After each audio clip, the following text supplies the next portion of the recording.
ఒకసారి మన ప్రార్థనలో కూర్చోంగలోనే కొడుకు, కూతురు, కుటుంబము, కష్టము, నష్టము, రోగము, వ్యాధి, కన్నీరు, దెయ్యాలు, పోతలు ఏం కనపడకూడదండి. ఒకటే, అప్పుడు నా దేవుడు నా జీవితంలో చేసిన అద్భుతాలన్నింటిని వర్షపెట్టి మీరు రాసుకుంటారండి. అందుకే యోహాను సువార్త చివరి వచనంలో ఒక మాట ఉంటది. ఏంటి అనంటే, ఆయన చేసిన మేళ్లు గనక రాస్తే ఈ భూమే సరిపోదన్నాడు భక్తుడు.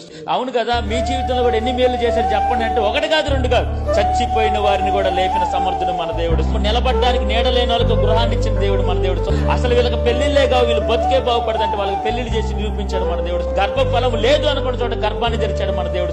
అసలు వీళ్ళు నిలబడలేరు, వీళ్ళు ఇక్కడ నుంచి వెళ్ళిపోతారు అనుకుంటే నిలబెట్టి తానేంటో నిరూపించుకున్నాడు మన దేవుడు. ఈ రోగము తగ్గదు అనుకున్న వేళ ఆ రోగాన్ని వైద్యులు కూడా అందనప్పుడు కూడా ఆ తగ్గని రోగాల సైతం తగ్గించి నేను గొప్ప దేవుణ్ణి, ఉన్నవాణ్ణి అనువాడిని నిరూపించాడు మన దేవుడు. మీరు చేసే ప్రార్థనలో దేవుడు ఎక్కువ కనపడాలా, మీరు మీ సమస్యలు, మీ కుటుంబము తక్కువ కనపడాలా? అప్పుడు గొప్ప కార్యాలు దేవుడు మన జీవితంలో జరిగిస్తాడు. స్తోత్రం.